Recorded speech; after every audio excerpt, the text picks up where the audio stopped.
जिंदगी की एक खासियत है ये कभी झुकती नहीं। जिंदगी की एक खासियत है ये कभी झुकती नहीं। सांसें रुक जाती हैं मगर जिंदगी रुकती नहीं। जहाँ पेड़ पर चार दाने लगे, जहाँ पेड़ पर चार दाने लगे, हजारों तरफ से निशाने लगे। हाय गुड मॉर्निंग फ्रेंड्स, कैसे आप सब फ्रेंड्स। आज मैं आपके सामने यूपीएससी का 2023 का पेपर डिस्कस करने के लिए जा रही हूँ। और फ्रेंड्स, मैं इस पेपर को अपने पूरे मन से सोल्व आउट करने की कोशिश करूँगी और कुछ इसमें हम साइकोलॉजिकल फैक्ट भी डिस्कस करेंगे। तो फ्रेंड्स चलिए क्वेश्चन नंबर 18 डिस्कस करते हैं। कुछ सूक्ष्म जीव जल के क्वथनांक से ऊपर तापमान वाले वातावरण में पनप सकते हैं। कुछ सूक्ष्म जीव जल के हिमांक से नीचे तापमान वाले वातावरण में पनप सकते हैं। कुछ सूक्ष्म जीव 3 से कम पीएच वाले अम्लीय वातावरण में पनप सकते हैं। तो फ्रेंड इसका जो आंसर है, एक तो सकते वाला है, मे भी हो सकता है, और फिर दूसरा कुछ, जहाँ पे कुछ आ जाएगा तो वहाँ पे तीनों ही ऑप्शन सही रहेंगे। एक है ना कैन वाले और सम वाले, जहाँ पे आएगा अधिकतर राइट ही होते हैं, कैन और सम वाले। क्वेश्चन नंबर 19 में से कौन किसी वृक्ष या लकड़ी के लट्ठे में बने छिद्र में से कीटों को खोजने के लिए लकड़ी का औजार बनाता है। कीटों को खोजने के लिए लकड़ी का औजार बनाता है किसी वृक्ष या लकड़ी के लट्ठे में बने छिद्र में से। तो इसका जो आंसर हो जाएगा ओरेंग उटेन बनाता है। ये तो थोड़ा फैक्चुअल क्वेश्चन था। निम्न परीक्षा कीजिए। एरोसोल, फोमेजेंट, अग्निमंदक या लुब्रिकेंट, कितनों को बनाने में हाइड्रोफ्लोरोकार्बन प्रयुक्त होता है। फ्लोरोकार्बन बनाने में प्रयुक्त होता है। तो फ्रेंड्स इसका जो आंसर हो जाएगा डी हो जाएगा, क्योंकि अगर हम इसमें से 0.01% क्वान्टिटी भी डालेंगे एरोसोल की तो क्या आपका यूज होता हो ये भी, या फिर 0.01% यूज करेंगे तो ये भी हो सकता है। तो कुछ भी क्वांटिटी अगर यूज हो रही है बनाने में हाइड्रोफ्लोरोकार्बन, तो इट मीन्स ये सारे ही यूज हो सकते हैं। अगर थोड़ी सी भी हुई तो यूज तो हो रही है, तो इट मीन्स ये चार ऑप्शन सही हो जाएंगे। नेक्स्ट है कथन है आधारिक संरचना निवेश न्यासों में जमा से हुई ब्याज की आय जो उनके निवेशकों में वितरित की जाती है, कर से छूट प्राप्त है किंतु लाभांश कर योग्य है। सेकंड है वित्तीय परिसंपत्तियों का प्रतिभूतिकरण और पुनर्गठन तथा प्रतिभूति हित का परिवर्तन अधिनियम 2002 के अधीन INVITS को ऋणी के रूप में मान्यता प्राप्त है। उत्कथनों में से कौन सा एक सही है। देखो इसमें जो कहा है कि जो आधारिक संरचना है उसमें जो निवेश किया जा रहा है उसमें जो ब्याज की आय है और जो उनके निवेशों में वितरित की जाती है, कर से छूट प्राप्त है किंतु लाभांश कर योग्य है, किंतु भी दे देना, तो ये फर्स्ट गलत हो जाएगा।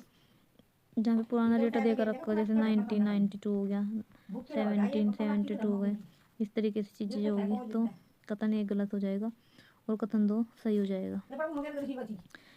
नेक्स्ट है कोविड विश्व महामारी के बाद के हाल के विगत काल में पूरे विश्व में अनेक केंद्रीय बैंकों ने ब्याज दरें बढ़ा दी थी। आमतौर पर केंद्रीय बैंक मानते हैं कि उनके पास बढ़ती हुई उपभोक्ता कीमतों का मौद्रिक नीति के उपायों से प्रतिकार करने की सामर्थ्य है। तो इसमें हो जाएगा कथन एक और कथन दो दोनों सही, तो कथन दो कथन एक की सही व्याख्या करते हैं। कोविड के बाद हाल के विगत काल में पूरे विश्व में अनेक केंद्रीय बैंकों ने ब्याज दरें बढ़ा दी थी। कोविड विश्व महामारी के बाद के हाल में पूरे विश्व में आमतौर पर केंद्रीय बैंक मानते हैं कि उनके पास बढ़ती उपभोक्ता कीमतों मौद्रिक नीति के उपाय में प्रतिकार। कोविड विश्व महामारी के बाद हाल के विगत काल में पूरे विश्व में अनेक केंद्रीय बैंकों ने ब्याज दरें बढ़ा दी थी, क्योंकि आमतौर पर केंद्रीय बैंक मानते हैं कि उनके पास बढ़ती उपभोक्ता कीमतों को मौद्रिक नीति के उपायों से प्रतिकार करने की सामर्थ्य है। हम यहाँ पे क्योंकि लगा के देखेंगे, क्योंकि फर्स्ट सही हो जाएगा अपने।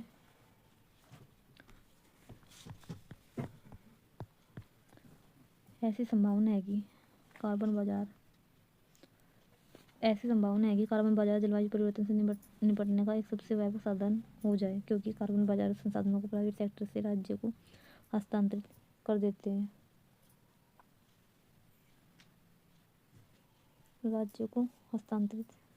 हैं।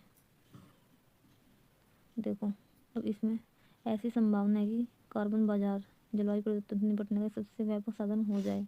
व्यापक मतलब उसका जो कमर्शियल कमर्शियल क्योंकि कार्बन बाजार संसाधनों को प्राइवेट सेक्टर से राज्यों को हस्तांतरित कर देते हैं। ऐसा तो नहीं है, क्या पता यहाँ पे केंद्र हो सकता है, केंद्र को स्थानांतरित कर दे। तो इसमें जो राइट आंसर आ जाएगा, तो इसका सही कथन एक सही है किंतु कथन दो गलत है। राज्य की जगह हो सकता है केंद्र आ जाए, उसको हस्तांतरित कर दे, या फिर प्राइवेट सेक्टर की जगह गवर्नमेंट सेक्टर आ जाए, ऐसा भी हो सकता है। इस वजह से गलत हो जाएगा। क्वेश्चन नंबर 24, भारतीय रिजर्व बैंक की नीति में से किस एक गतिविधि को स्टेरिलाइजेशन ने एक भाग के रूप में माना जाता है? स्टेरिलाइजेशन के एक भाग के रूप में माना जाता है। 24 को जाएगा, खुले बाजार कार्रवाई का संचालन, निपटारा और भुगतान प्रणालियों की निगरानी केंद्र सरकार राज्य सरकारों के लिए रहना एक गैर बैंक वित्तीय संस्थानों के कार्यों का विनियमन करना। तो इसमें ये हो जाएगा कि एक वाक्य रूप में ओपन मार्केट एक्शन। इसका इंग्लिश में देखो 24 को स्टेरिलाइजेशन होगा, conducting open market operation. Which one of the following activities of Reserve Bank of India is considered to be part of sterilization? Part of sterilization होगा जो ओपन मार्केट ऑपरेशन।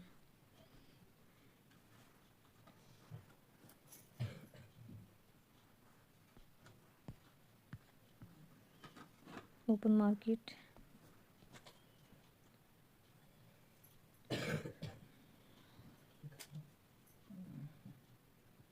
निम्नलिखित बाजार पर विचार कीजिए। सरकारी बॉन्ड बाजार, दीर्घावधि द्रव्य बाजार, कोष पत्र बाजार, स्टॉक बाजार। 4 का 2 होगा, तो इसमें से 2 ही होंगे। अब नेक्स्ट हो जाएगा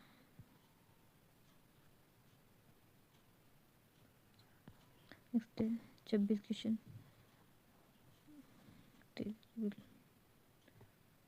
इसमें 2 पूंजी बाजार में ट्रेजरी बिल मार्केट और कॉल मनी मार्केट आ जाएंगे। पूंजी बाजार में कैपिटल में इनमें से कौन से लघु कृषक बड़े खेत की संकल्पना का स्रोत वर्णन है? लघु कृषक बड़े खेत की संकल्पना स्रोत वर्णन है। इसमें जो राइट आंसर आ जाएगा,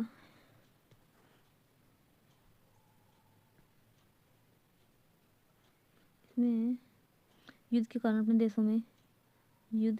देशों से बड़ी संख्या में विस्थापित लोगों का एक बड़ी खेती योग्य जमीन देकर जिसमें वे सामूहिक खेती कर उपज को आपस में बांटते पुनः स्थापन करना। किसी क्षेत्र के अनेक सीमांत कृषक अपने आप को समूह में व्यवस्थित कर चुनिंदा कृषि संक्रियाओं में समकालन और संगति लाते हैं। किसी क्षेत्र के अनेक सीमांत कृषक मिलकर किसी क्षेत्र के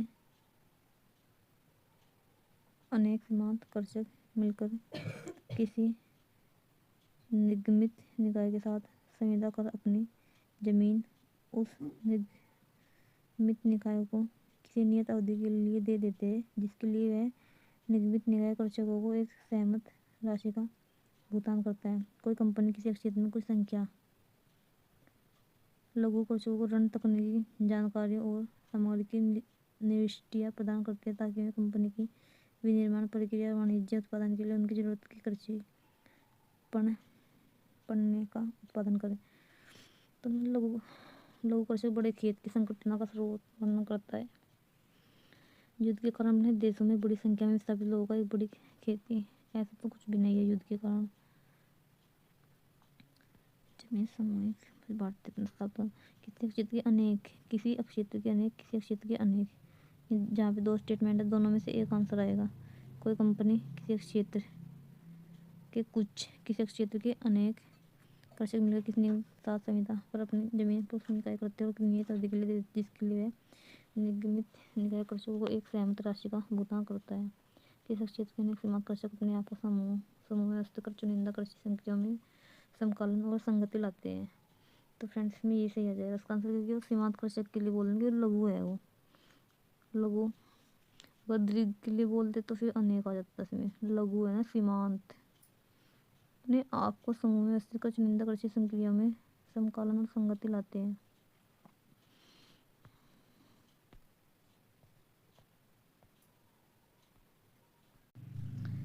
सत्ताईस क्वेश्चन भारत सरकार काले तिल नाइजर गुजोटिया एबिस्का के बीजों के लिए न्यूनतम समर्थन कीमत उपलब्ध कराती है। भारत सरकार कीमत उपलब्ध कराती है। काले तिल की खेती खरीफ की फसल के रूप में की जाती है, या फिर भारत के कुछ जनजातीय लोग काले तिल के बीजों का तेल भोजन पकाने के लिए प्रयोग में लाते हैं। ठीक है, ये सही हो जाएगा। काले तिल की खेती खरीफ की फसल के रूप में भी की जाती है, ये भी ठीक है। भारत सरकार काले तिल के बीजों के लिए न्यूनतम समर्थन कीमत उपलब्ध कराती है। नाइजर, तो इसमें तीनों ऑप्शन सही हो जाएंगे, क्योंकि 2 और 3 तो बिल्कुल ठीक हो जाएंगे। काले तिल की खरीफ की फसल के रूप में की जाती है, और तीसरा बिल्कुल सही हो जाएगा। और ऊपर भी काले तिल के लिए इन्होंने बोला है, तो इन तीनों कथन सही हो जाएंगे। सिंपल सी बात है ना। तो भारत सरकार तो करेगी एमएसपी, जो न्यूनतम प्राइस होगा भारत सरकार ही करेगी। गवर्नमेंट ऑफ इंडिया प्रोवाइड ही कराएगी एमएसपी, मिनिमम सपोर्ट प्राइस, चाहे वो नाइजर हो, सीड्स हो, चाहे वो कोई से भी हो। निम्नलिखित परिसंपत्तियों में निवेशों पर विचार कीजिए। ब्रांड पहचान, माल सूची, बौद्धिक संपदा, ग्राहकों की डाक सूची। 28 में आ जाएगा।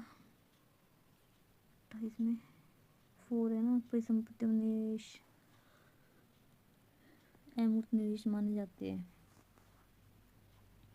3 ब्रांड पहचान, माल सूची, बौद्धिक संपदा, ग्राहकों की डाक सूची, माल सूची, ब्रांड पहचान, बौद्धिक संपदा। इंग्लिश में देखते हैं इसको। Bond recognition, intellectual property, inventory, mailing list of clients, intellectual property, mailing list of client में आप consider intangible investment. Intangible investment में होती है जिसको हम छू नहीं सकते, अमूर्त, जिसको हम देख नहीं सकते, उसके ऊपर निवेश किया कर सकते हैं। तो ब्रांड की पहचान को भी हम देख सकते हैं, कर सकते हैं। माल सूची, बौद्धिक संपदा को भी कर सकते हैं, लेकिन ग्राहकों की डाक सूची होगी जो, उसको हम नहीं कर सकते। ग्राहकों की डाक सूची में 28 का आ जाएगा।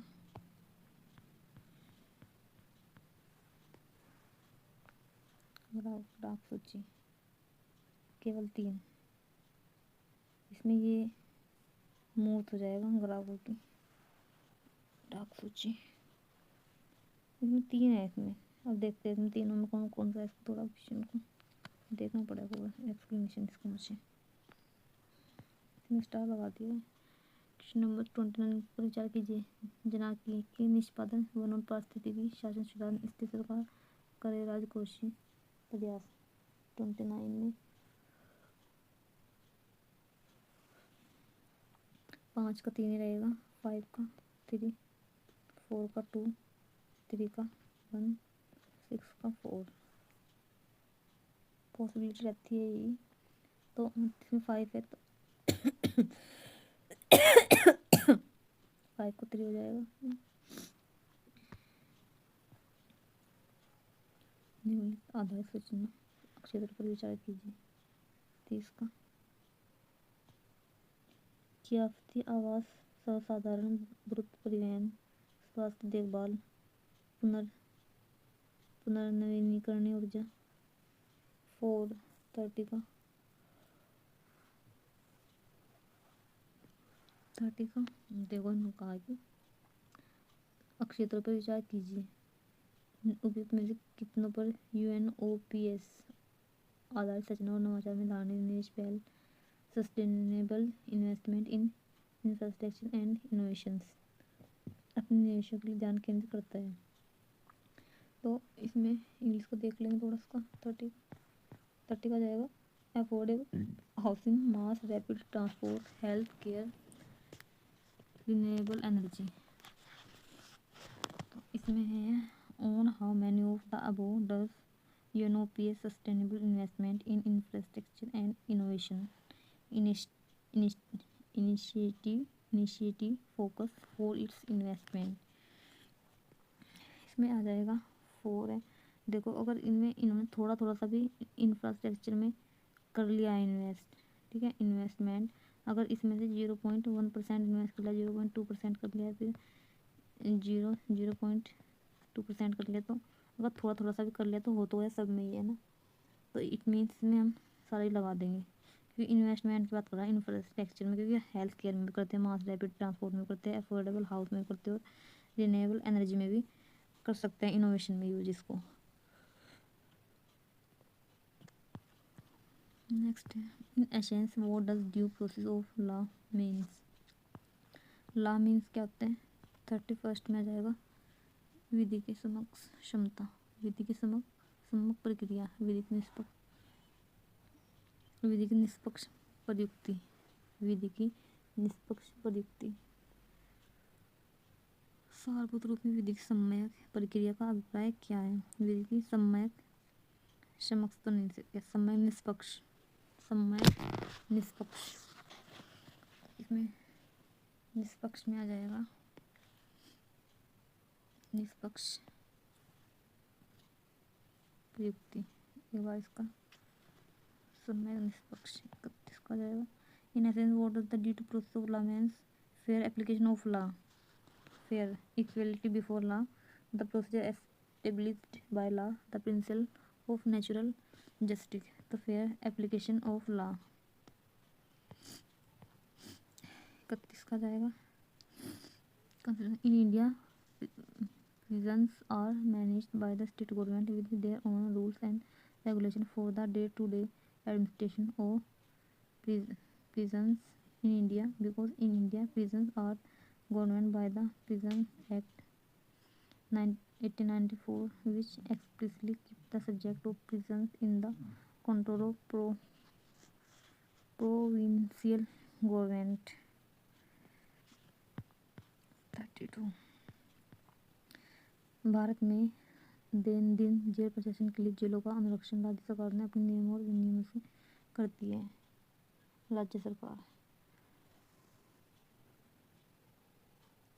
अच्छा, दैनंदिन जेलों के लिए जेलों का अनुरक्षण राज्य सरकार अपने नियमों और विनियमों से करते हैं।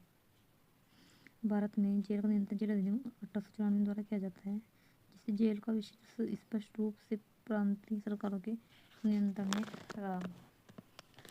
32 हो जाएगा। 32 का कथन 1 और कथन 2 दोनों सही है तथा कथन 2 कथन 1 की सही व्याख्या नहीं करता। तो कथन 2 दे रखा है, कथन 1 की सही व्याख्या तो नहीं करता, लेकिन है सही है दोनों के दोनों, ठीक है। प्रिजन्स बोलते हैं जेल का नियंत्रण जेल प्रशासन दैनंदिन। नेक्स्ट है 33 निम्न में से कौन सा कथन किसी देश के संविधान के मुख्यतः प्रयोजन को सर्वोत्तम रूप से प्रतिबिंबित करता है? सर्वोत्तम रूप से प्रतिबिंबित करता है। 33 यह आवश्यक विधियों के निर्माण के उद्देश्य का निर्धारण करता है। ये राजनीतिक पदों और सरकार के सृजन को सुकर बनाता है। यह सरकार की शक्तियों को परिभाषित और सीमाबद्ध करता है। यह सामाजिक न्याय, समाज क्षमता और समाज सुधार को प्रतिभूत करता है। यह सरकार की शक्तियों को परिभाषित और सीमाबद्ध करता है। संविधान एक कथन किसी देश के संविधान के मुख्य प्रयोजनों को स्वतंत्र रूप से प्रतिबिंबित करता है। 33 chief purpose of the constitution of a country, it determines the object for the making of necessary law. It enables the creation of political office and a government. It defines and limits the power of government. Secure social justice, social equality and social securities. It enables the creation of political office and a government. तैतीस का ये गलत है, क्योंकि creation political office and government है। It define the limit the power of government, जो सरकार की जो शक्तियाँ है उनको ये सीमित करता है। यह सरकार की शक्तियों को परिभाषित और सीमाबद्ध करता है। यही है, क्योंकि सरकार अपनी मर्जी से नहीं चल सकती ना, रूल अकॉर्डिंग टू लॉ, जो भी रूल्स दे रखे हैं उसके अकॉर्डिंग गवर्नमेंट गवर्नमेंट जो भी पॉलिसी चलाएगी अकॉर्डिंग टू लॉ, ना कि उनका मिस यूज करेगी, लिमिटेशन में काम करेगी, under rule and regulation. 34 Bharat में से किसी संविधान संशोधन के लिए व्यापक रूप से माना गया है कि इसे मूल अधिकारों के न्याय व्याख्या को अधिभूत करने के लिए अधिनियमित किया गया है। इसका मतलब तो सभी बता देंगे। 42वां संविधान संशोधन 1976 और 42 संविधान संशोधन 1976 और 44वां संविधान संशोधन 1978। 42 और 44 1977 व्यापक रूप से संविधान व्यापक माना गया ना, उसे मूल अधिकार भी वहीं से लिए गए। 42 संविधान संशोधन सवर्ण समिति के को लेकर जोड़ा गया था। पहले में यूनाइटेड ऑफ स्टेट्स नागरिकता मौलिक अधिकार, फिर मौलिक अधिकार 3A भारत के निम्न गठन निकायों का विचार कीजिए। निकायों पर विचार कीजिए। राष्ट्रीय पिछड़ा वर्ग आयोग, राष्ट्रीय मानव अधिकार आयोग, राष्ट्रीय विधि आयोग, राष्ट्रीय उपभोक्ता विवाद निवारण आयोग। इनमें से कितने संवैधानिक निकाय है? क्वेश्चन नंबर इसमें से आ जाएगा फ्रेंड क्वेश्चन नंबर 30।